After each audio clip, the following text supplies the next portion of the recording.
journal. Hélène Assabi. Mesdames et messieurs, bonjour et merci de nous suivre dans ce journal dont voici le sommaire. Lutte anti-Covid-19 au Togo, la force mixte anti-pandémie a un nouveau chef. Il s'agit du colonel Kodjo Amana. La passation de commandement a eu lieu ce matin à Lomé. Les fidèles musulmans poursuivent le jeûne du mois de Ramadan. L'aumône, l'un des 5 piliers de l'islam, est un geste de bienfaisance observé au cours de cette période. Le sens de ce rite dans ce journal. Cameroun, l'opération de collecte de fonds dénommée Survie Cameroun, lancée par l'opposant Maurice Kamto, a été suspendue par l'État. Le gouvernement dénonce une escroquerie. Et puis sport football, les 55 pays membres de l'Union européenne de football doivent se prononcer sur la reprise ou non de leur championnat. La date butoir est fixée au 25 mai prochain et la tendance penche vers une reprise des compétitions sur le terrain.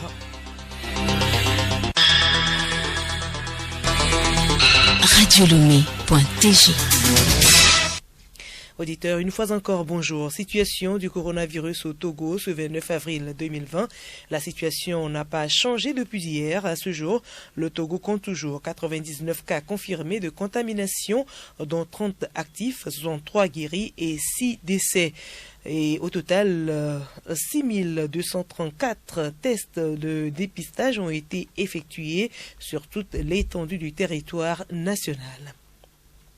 Et je vous l'annonçais en titre, le lieutenant-colonel Yaovi Okpaoul, directeur général de la police nationale, quitte la tête du commandement de la force mixte anti-pandémie. Il passe le témoin au colonel Kodjo Amana, commandant de la première région de la gendarmerie.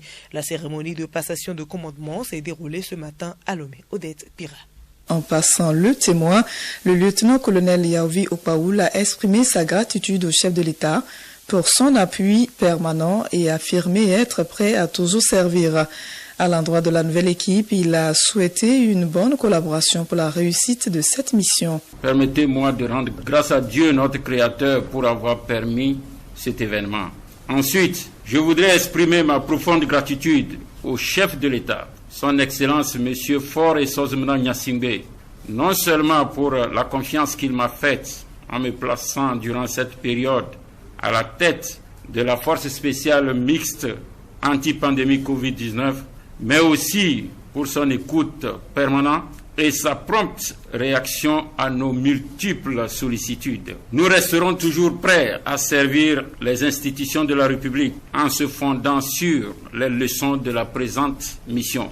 Au commandant de la force entrant et à son équipe, je souhaite plein succès, que Dieu et les membres de nos ancêtres vous assistent dans cette lutte contre la propagation du Covid-19 sur notre territoire et surtout que des événements malheureux que nous condamnons tous ne surviennent plus. Le nouvel entrant, le colonel Kodjo Amana, a lui rendu un vibrant hommage au président de la République pour ses œuvres en faveur du bien-être de la population avant de se féliciter du travail abattu par l'équipe précédente. Je voudrais tout d'abord rendre grâce à Dieu, maître de toute œuvre humaine. Je voudrais ensuite rendre un vibrant hommage au président de la République, chef des armées, pour toutes ses œuvres pour le développement du Togo et le bien-être des populations.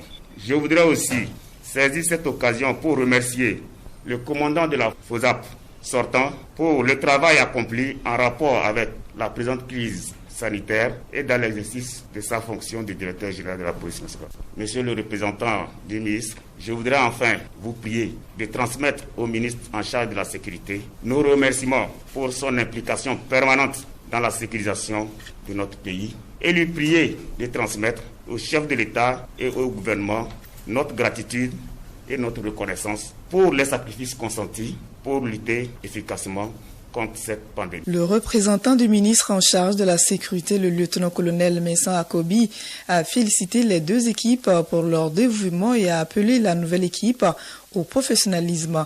Le représentant du ministre a également appelé la gendarmerie et la police à leur apporter leur soutien pour la réussite de cette mission. Je voudrais, au nom de monsieur le ministre de la Sécurité et de la Protection civile, vous transmettre ces vives félicitations. Dans un premier temps, au commandement sortant pour le travail abattu en si peu de temps. Il y a eu de très bonnes choses qui ont été faites et qui méritent d'être consolidées. Dans un second temps, monsieur le ministre me charge de féliciter l'équipe entrante avec à sa tête le colonel Amana ici présent pour la confiance qui a été placée en vous par votre nomination à la tête de cette force spéciale anti-pandémie. La tâche qui vous attend dans des conditions aussi difficiles, marquées par l'incivisme et parfois l'insouciance de certains de nos compatriotes, est très rude. Vous devez concilier la mise en œuvre rigoureuse des mesures prises par le gouvernement dans le cadre de la lutte anti-pandémie et les exigences des droits fondamentaux de nos concitoyens en ce moment de crise sanitaire mondiale. Dans l'accomplissement de cette difficile mission, vous devez faire preuve de beaucoup de professionnalisme, de discipline et de rigueur. Vous pouvez d'ores et déjà compter sur l'appui sans faille de M. le ministre et de l'ensemble du gouvernement pour vous accompagner dans l'accomplissement de cette difficile mission. Au nom de M. le ministre, je demande également à la police et à la gendarmerie, comme par le passé, d'apporter tout le soutien nécessaire à l'équipe entrante, à la force pour pouvoir réussir cette mission qui tient à cœur aux plus hautes autorités de ce pays. Écoutez Radio Lomé sur le web sur le www.radiolomé.tg. Et nous poursuivons avec ce communiqué de la Cour constitutionnelle. Conformément à l'article 64 de la Constitution du 14 octobre 1992, le président de la Cour constitutionnelle porte à la connaissance du peuple togolais que le président élu prêtera serment le dimanche 3 mai 2020 à 11h dans la salle des fêtes de la présidence de la République. Tenant compte de la situation sanitaire due au Covid-19, seuls les détenteurs d'une carte d'invitation auront accès à la salle de cérémonie. 6e jour ce mercredi du jeûne du mois de Ramadan chez les fidèles musulmans. Cette période où les croyants cherchent à se rapprocher d'Allah est marquée par des pratiques spirituelles mais aussi des gestes de bienfaisance. Dans ce magazine, nous allons parler de l'aumône, un des 5 piliers de l'islam. Wahabou Yakoubou Nadia Titipina. Le mois béni de Ramadan est marqué par le partage et la bienfaisance, des actes qui signifient l'aumône, un des piliers de l'islam. Chaque croyant doit ainsi faire des actions de quelque nature que ce soit pour témoigner son amour envers les autres. Mouibi Abdul Koudous, membre de l'association des élèves et étudiants musulmans du Togo et ancien vice-président de la section Golfe Ouest. L'aumône est le 3e pilier de l'islam, communément appelé la zakat. La zakat consiste à enlever une partie de sa richesse pour octroyer aux nécessiteux. Donner un sourire à un proche constitue une aumône. Le fait d'aider à la construction d'une mosquée constitue une aumône. Aider une femme veuve, aider l'orphelinat à prendre en charge des orphelins constitue l'aumône. Creuser un puits, et même après votre mort, ça constitue ce qu'on appelle sadaqatul jariyah. L'aumône continue. Pourquoi l'aumône est beaucoup plus présente dans ce mois de Ramadan? Retrouvons Mouibi Abdul Koudous. Ce mois béni de Ramadan est un mois de bonus dans lequel il faut intensifier ses bonnes actions pour plus bénéficier des hasanat auprès d'Allah subhanahu wa ta'ala. Dans les autres mois, nous avons 2 anges. Un ange qui nous écrit les hasanat et un autre qui inscrit nos mauvaises actions. Mais dans le mois béni de Ramadan, c'est le bon Dieu même qui note les bienfaits. Dieu le Tout-Puissant a dit, les autres mois m'appartiennent certes, mais le mois de Ramadan est le mois préféré dans lequel moi-même je donne les hasanat. Le fait de faire du bien protège du mal. L'aumône donnée secrètement éteint la colère du Seigneur. Sourate 55, verset 60. Le journal Hélène Assabi. La pandémie de coronavirus a fait plus de 210 000 morts dans le monde, dont plus de 85% en Europe et aux États-Unis. L'Espagne a recensé ce mercredi 325 morts du nouveau coronavirus, un bilan quotidien hausse par rapport aux 301 d'hier, a annoncé le ministère de la Santé. Au total, 24 275 personnes ont succombé à la maladie dans le troisième pays le plus endeuillé du monde par la pandémie. L'Afrique compte plus de 33 500 cas confirmés de coronavirus. Le Covid-19 a déjà coûté la vie à plus de 1400 personnes sur le continent, selon le Centre pour la prévention et le contrôle des maladies de l'Union africaine. Les trois pays les plus touchés restent l'Afrique du Sud, l'Égypte et le Maroc. Coronavirus au Cameroun, le ministre de l'administration territoriale a ordonné aux opérateurs téléphoniques de fermer les comptes mobiles de l'opération Survie Cameroun. Il s'agit d'une opération de récolte de fonds lancée en avril par l'opposant Maurice Kamto, destinée à la lutte contre le coronavirus. Geneviève Pognon nous dévoile les raisons évoquées par le ministre. Selon le ministre de l'administration territoriale, Paul Atanga Ndi, cette collecte de fonds est tout simplement illégale car Survie Cameroun, qui supervise la collecte de fonds, ne figure pas dans le registre des associations reconnues. Aussi, tout appel à la générosité publique est soumis, dit-il, selon la loi à l'aval de son ministère. Il rappelle également qu'il y a déjà un fonds de solidarité qui a été mis en place par le chef de l'État. Le ministre dénonce une imposture et pointe trois risques. Ça peut être une activité d'escroquerie et de blanchiment d'argent ou bien une activité criminelle en bande organisée. Olivier Bibou Nissak, le porte-parole de l'opposant de Maurice Kamto, explique que cette levée de fonds répond à une nécessité humanitaire dans la riposte des autorités face au Covid-19 est jugée insuffisante. Il accuse le ministre d'abus de pouvoir. Le porte-parole de l'opposant assure que l'initiative prévoyait d'associer les autorités du comité de gestion des fonds récoltés, mais que le compte bancaire censé servir à ce comité a déjà été clôturé à la demande du ministre depuis début avril. Et le coronavirus continue de faire des victimes dans le monde, bien que plusieurs personnes atteintes de cette maladie en guérissent. Magazine Santé Plus nous rappelle une fois encore la présence de la cellule d'écoute psychologique mise en place au Togo par les professionnels de la santé mentale pour aider tous ceux qui sont dans la détresse mentale suite au coronavirus. Alice Berthe Barandao.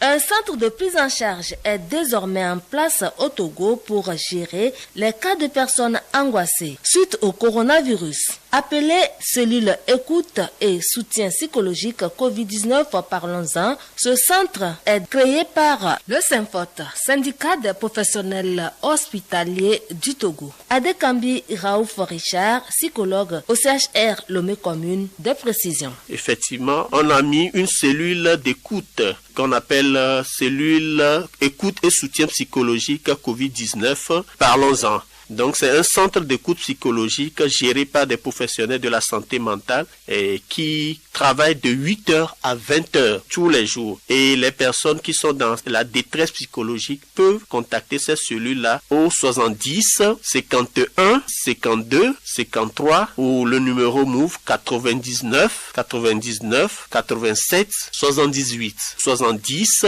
51 52 53 ou MOVE 99 99 87 78. En dehors du travail de ce centre, les professionnels de la santé mentale nous donnent une série de conseils pour dépasser la peur en cette période de crise sanitaire. Quand on accumule ces peurs, ces angoisses-là, ça peut amener la personne à faire une décompensation et à faire une autre maladie qui est beaucoup plus grave, je dirais en guillemets, que le coronavirus. La personne ne va pas peut-être mourir du coronavirus, mais elle va développer d'autres maladies. Et donc, naturellement, la personne peut avoir des ressources pour pouvoir faire face à la maladie. Par exemple, des ressources personnelles. Il y a des situations où la personne arrive à lui-même faire face. Par exemple, le fait qu'il soit ensemble avec d'autres personnes, avec la famille, le fait qu'il en parle même à un ami, à son mari, à son voisin, quelqu'un de confiance. Il peut le faire. D'autres choses également, c'est par exemple d'avoir de bonnes informations, c'est-à-dire aller vers des sources fiables, véridiques qui vous donnent la bonne information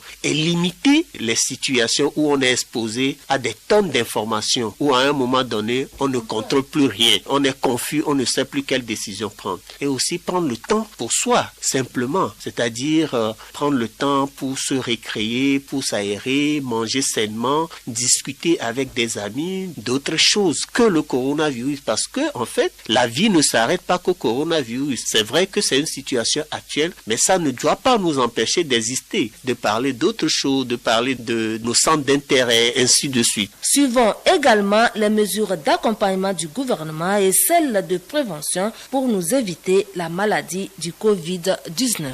À mercredi prochain.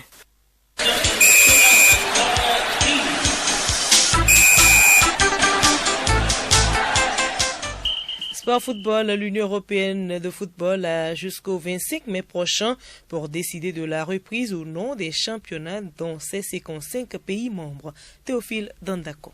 Dans un courrier adressé à chacune de ces 55 associations membres, l'UEFA a prévenu les ligues européennes qu'elles avaient jusqu'au 25 mai prochain pour prévenir de leur intention ou non de reprendre les compétitions nationales. Le président de l'UEFA a envoyé une lettre aux 55 fédérations qui la composent pour les avertir de la procédure à suivre et aussi d'éventuelles conséquences. Suspendue depuis la mi-mars en raison de l'épidémie du coronavirus, la quasi-totalité des championnats européens espèrent terminer leur saison. La majorité des ligues et fédérations ont affirmé mettre tout en œuvre pour finir leurs championnats respectifs tout en respectant les mesures sanitaires instaurées. L'Allemagne pourrait servir d'exemple. La Bundesliga pourrait bientôt reprendre. La chancelière Angela Merkel doit rencontrer ce jeudi les responsables de football à Berlin.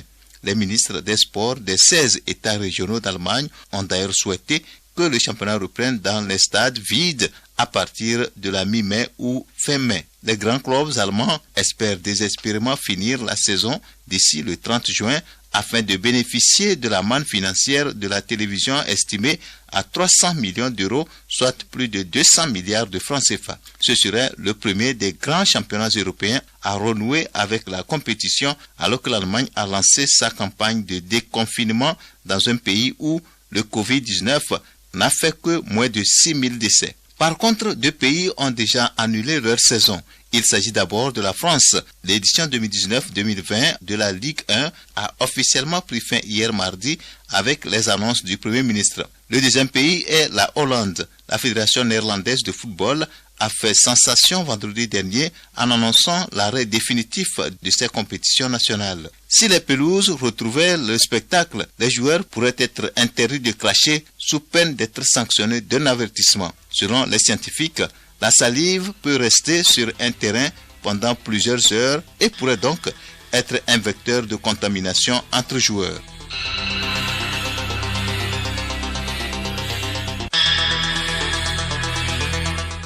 Fin de ce journal, merci de l'avoir suivi et le rappel des titres. Lutte anti-Covid-19 au Togo, la force mixte anti-pandémie a un nouveau chef. Il s'agit du colonel Kodjo Amana. La passation de commandement a eu lieu ce matin à Lomé. Et puis les fidèles musulmans poursuivent le jeûne du mois de Ramadan. L'aumône, l'un des 5 piliers de l'islam, est un geste de bienfaisance observé au cours de cette période. Dans ce journal, vous avez suivi le sens de ce rite.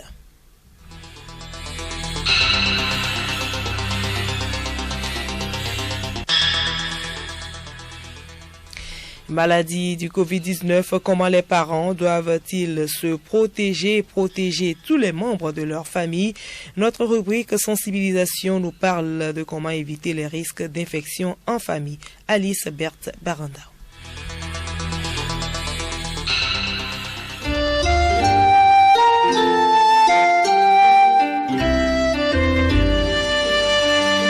La propagation du coronavirus est croissante dans les pays malgré la guérison de certaines personnes. Ceci nous invite à la prudence dans tous les lieux publics comme à domicile. Les parents jouent un rôle central dans le bien-être de tous les membres de la famille, d'où la nécessité de faire attention à tout à la maison. Dr Tosa Kokou de la cellule de riposte contre le Covid-19 nous interpelle. Il est recommandé quand même une distance entre les personnes, même en famille. Il ne faut pas approcher l'autre de moins de 1 mètre, d'éviter les contacts étroits et de respecter les mesures barrières. Que faire, docteur, lorsqu'on se parle entre nous en famille?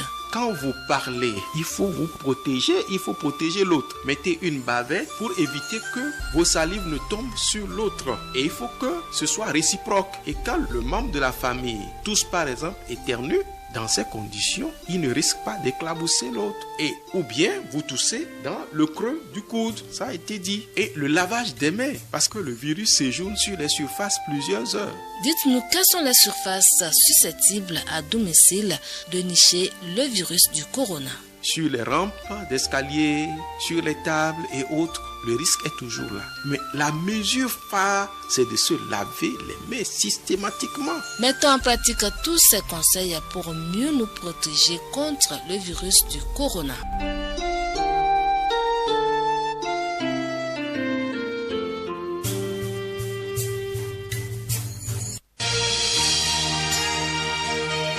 Radio Lomé, boîte postale 434, email radiolomé@radiolomé.tg.